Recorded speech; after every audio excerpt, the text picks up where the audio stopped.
Bonjour à tous, j'espère que vous allez bien et que vous passez une excellente journée. On se retrouve aujourd'hui pour une nouvelle vidéo sur Marc Blatta qui vient d'annoncer une nouvelle révélation sur l'affaire Carla Moreau. Comme vous le savez tous, il y a quelques jours, Marc Blatta avait affolé la toile concernant une histoire de sorcellerie liant Carla et certains candidats de télé-réalité. Mais il y a quelques heures maintenant, sur la plateforme Snapchat, le jeune blogueur a décidé de raconter une autre version des faits de l'affaire. Selon lui, après ce rendez-vous avec le fiancé de Carla, cette dernière serait en fait complètement victime de ses actes et aurait été jusqu'à carrément piégée par la variante. Une révélation de la part de Marc peu crédible pour certains des internautes qui le suspectent d'avoir été payé par Carla et Kevin pour contredire toute cette histoire et donc par ailleurs redorer l'image de Carla. Je vous laisse découvrir la vidéo en question et n'oubliez pas de vous abonner et d'activer la cloche pour ne plus rien rater des prochaines vidéos. Moi, quand je reçois les vidéos, d'accord, c'est avéré, il y a la voix de Carla, il y a les vidéos, il y a tout. Je casse Internet avec la sorcellerie. Carla se terre dans son silence. En attendant, les autres Marseillais, tout le monde m'appelle. Est-ce que tu es sûr qu'ils ont fait de la sorcellerie sur moi? Est-ce que est-ce que moi, il y a même des gens qui eux-mêmes ont fait de la sorcellerie qui m'appellent pour me dire frérot, est-ce que moi aussi, ils m'ont fait? Parce que normalement, c'est la guerre du Jedi. Eux, est-ce qu'ils sont plus forts que nous? Donc en fait, là, jusqu'à là, tout se passe carré. Je casse Internet, je suis en surfeur d'argent, tout est bon, tout est carré. On a Kevin Gage, qui est le mari de Carla, qui prend l'avion de Paris jusqu'à Dubaï pour me voir. Frérot, t'es où? Je suis là, j'ai les preuves, je vais te montrer. Il vient, on se pose, il commence à me dire c'est elle, mais c'est pas elle. Qu'est-ce que tu racontes? Il me dit non, c'est elle, c'est pas elle. Je dis mais là c'est elle. Il me dit oui. Je dis non, mais c'est pas elle. Il me dit ah non, c'est pas elle, c'est elle. Ok. Moi, je suis trop sceptique. Je veux des dates, je veux des notes vocales, je veux un vrai truc. Un truc cohérent. Lui, il montre que des preuves en dehors de Carla. T'as capté ou pas? Il me dit, écoute, sois patient, je rentre à Marseille, je te dégote la note. Je te dégote la note qu'il faut, je peux pas la récupérer tout de suite. Attends que je rentre. T'as fait trop de trucs. En fait, non, on s'attendait pas à ça. C'est-à-dire que toi, t'es arrivé, t'as dit tout ça, c'est une vérité. Et maintenant, je vais t'expliquer la vraie vérité du côté de chez Carla et Kevin. Alors déjà, la sorcellerie est vraie. Ça veut dire que quand on dit, voilà, il s'est passé ça, ça a demandé des trucs sur Maëva, etc., c'est la vérité. Mais est-ce que Carla était consentante? C'est une autre histoire. Parce que oui, effectivement, il y a racket. Le racket est avéré 100% la famille. Maintenant, quelle est la liaison entre le racket? Parce que moi, quand tu viens, tu me dis racket. Ça ne m'étonne pas. Il y a beaucoup de gens de la télé-réalité qui se font racketter. Mais c'est quoi le rapport avec la sorcellerie? Pourquoi tu me dis je me fais racketter? C'est pour ça que je fais de la sorcellerie. C'est pas cohérent ce que tu dis. Alors la vraie histoire, la voici. Carla, au départ, avant même de faire de la télé-réalité, elle était partie voir cette voyante, d'accord? Et elle avait payé cette voyante pour être connue. Elle avait payé pour être connue, pour faire de la télé. Ça a fonctionné. Donc elle est repartie la voir pour plein de trucs, mais personnels, rien à voir avec les autres. Rien à voir avec Maëva, etc., etc. Genre en mode, ouais, avec mon couple, machin, ceci, tu connais les meufs un peu désespérées, genre, vas-y, est-ce que tu peux m'aider là-dessus, machin. Truc de voyance crari classique dans leur truc, dans leur délire. Sauf que quand Carla, elle a commencé à payer, ils ont vu qu'un peu, t'as vu, ils ont vu qu'un peu c'était une tronche. T'as capté, ouais. Ça fera 30 000, madame. T'as capté? Ouais, c'est pas méchant, mais c'est la vérité. Là, je vous raconte le vrai truc. C'est-à-dire qu'ils ont vu que ça payait. Il y avait de l'oseille, ça a payé. Donc, eux, ils ont fait un système de raquettes dans leur délire à eux, dans le camp des voyants, dans le camp des gens qui font soi-disant de la voyance. Dans ce camp-là, ils ont commencé à se mettre sur les côtes de Carla.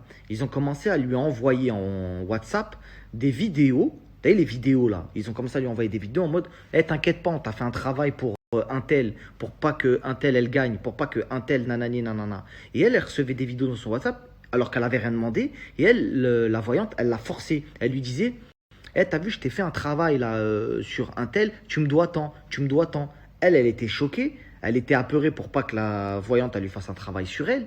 Elle a commencé à dire attends, c'est bizarre, là, je suis tombé dans un truc un peu bizarre. Moi, j'ai rien demandé. L'autre, elle vient, je viens la voir de temps en temps. Ça vient, ça commence à me coller des affaires sur le dos. Je t'ai fait un travail sur un tel, un tel, un tel. Après, t'as vu, comme Carla non plus, elle a pas un doctorat, t'as capté? Elle s'est dit, peut-être je suis tombé sur ma bête de receux. T'as vu une voyante qui veut grave m'aider. Mais en voyant ce qu'elle a fait, en fait, elle a voulu, tout en étant bien élevée, tu vois, elle a commencé à lui dire, non, mais attends, moi, t'as vu, je te demande pas autant, je te demande pas de tuer Maëva, en fait. Non, mais en fait, je t'ai demandé du succès, mais je t'ai pas demandé des trucs de fou. Et en fait, c'est là où ça a viré aux raquettes. C'est qu'en fait, il y a des gens, il faut savoir que après je vous le dis, mais je ne suis pas censé vous le dire, Carla a un petit frère handicapé. D'accord? Carla a un petit frère handicapé. Et ils sont carrément allés voir son petit frère. Ils lui ont fait des dingueries. Ils sont partis voir Carla. Ils lui ont fait des dingueries. Ça a menacé sa famille, etc. Et en fait, pour justifier la raquette, comme ils savaient que Carla avait de l'argent, pour justifier tout ça, ils avaient la bonne proie. Tu as déjà payé de la voyance. Et en plus, tu as bien payé. Donc maintenant, pour te garder dans notre poche et que tu nous payes encore, quoi de mieux que de te laisser continuer, mais pour te garder et t'attraper dans notre poche, dans notre main, si tu veux, on va te faire des trucs de fou dans les travails qu'on va te faire avec la voyance. Tu captes ou pas? Donc en fait, on va te dire, là, tu vas demander ça. Tu vas demander à ce que on va faire une dinguerie sur un tel. Tu vois ce que je veux dire? Genre, ça l'a attrapé, fais note, dis ça, dis ça, dis ça. Elle dit ça. L'autre, elle fait le travail. Alors que c'est vraiment pas. Tu vois ce que je veux dire? Je sais pas comment vous expliquer. Il y a même des voyantes qui ont parlé. Il n'y a pas de truc sur les enfants. Tu captes ou pas? Alors que de base, ils lui ont carrément fait faire, pas à Carla, à la voyante, un travail sur les enfants des gens de télé-réalité. C'est pour ça que la toile, du côté des gens de télé-réalité, ça c'est parti en freestyle. Parce qu'ils ont dit comment ça, je comprends tout à fait. En tant que père de famille, je peux comprendre que dès lors où ça parle des enfants des autres, là ça part en guerre internationale. Mais ce qui s'est passé, c'est qu'en fait, eux, les racketteurs, ils l'ont mis dans une sauce de fou malade. Ça veut dire qu'ils lui ont tout fait faire pour que ce soit, en fait, si ça sort, t'es morte. C'est sorti et regardez l'état dans lequel elle est. Tu captes ou pas? Ça veut dire qu'ils savaient très bien ce qu'ils faisaient, très intelligents, très doués, sauf qu'ils ont commis quelques erreurs. Déjà, premièrement, il y a une erreur qui a été commise. Les factures, je les ai en ma possession. Je les ai bien avant d'avoir vu Kevin déjà. Quand j'ai eu ces factures-là, j'ai bien regardé et il y a quelque chose qui m'a interpellé. Les factures n'étaient pas à la voyante. Alors que si Carla ne se cachait pas, entre guillemets, de faire de la voyance avec cette fille-là, chose qui aurait été faite de son consentement, eh ben, elle aurait payé la meuf normale.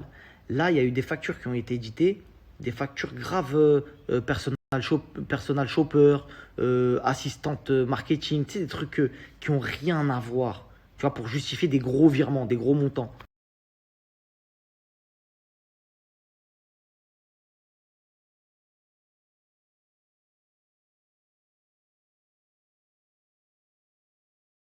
En fait, ça lui faisait faire des fausses factures pour pouvoir justifier la raquette.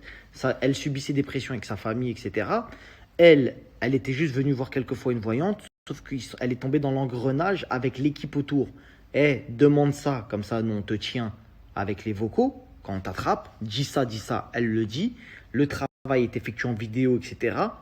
C'est pour ça qu'il n'y a pas des notes qui corroborent à chaque fois avec toutes les vidéos. Je ne sais pas si vous comprenez. Il n'y a que quelques notes parce que des fois, ça partait très loin. J'ai même des vidéos où Carla, on voit sa main en sang, etc. Bref, je ne peux pas tout vous montrer, mais c'est une dinguerie. Et là où ça a commencé à partir loin, c'est quand ça a commencé effectivement à faire des travails tu sais, sur les trucs des enfants, etc. Machin, ceci, cela. Elle n'en pouvait plus et elle a commencé à dire non. À dire non tout simplement. Et elle commençait vraiment à leur dire eh, vas-y, je peux plus payer, arrêtez de me rendre fou, etc.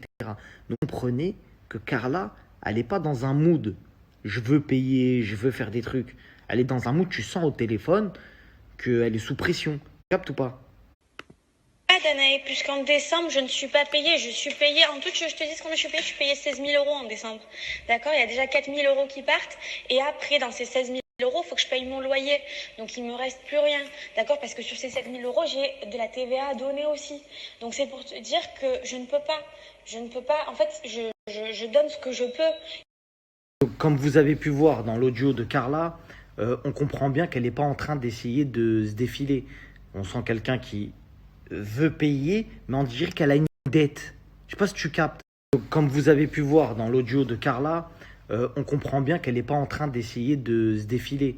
On sent quelqu'un qui veut payer, mais on dirait qu'elle a une dette. Je sais pas si tu captes. Payer. Genre, tu vas pour payer, tu dis pas ouais, je vais te payer, mais en fait, j'ai pas de thune. Je pense qu'elle a flûté aussi, puisqu'elle fait quand même de l'oseille, t'as capté? Mais ça se voit, elle voulait plus payer. Ça se voit, elle voulait plus payer, chacal. Ça arrive des queutrus. On est en train de me faire du sale, ça me met des baffes, ça me fait des trucs de fou, ça fait des trucs de fou à mon frère, ça fait des trucs de fou. Aide-moi. À la base, c'est toi que je venais voir. Pourquoi ça retombe sur moi? En fait, ils lui ont fait un Vaitra. Ils lui ont fait une poussette. Donc en fait, la poussette qu'ils lui ont fait, c'était via la voyante. Et la voyante, FC Bluff, elle l'aimait bien. Ah non, mais c'est pas moi, c'est pas de ma faute, c'est eux. Ah ouais, tu captes ou pas? Donc en fait, elle, quand elle s'est mangée, c'est triste à dire, mais des fois elle s'est mangée des coups et tout, et ben elle a envoyé à la voyante, histoire de faire pitié et que la voyante elle l'aide.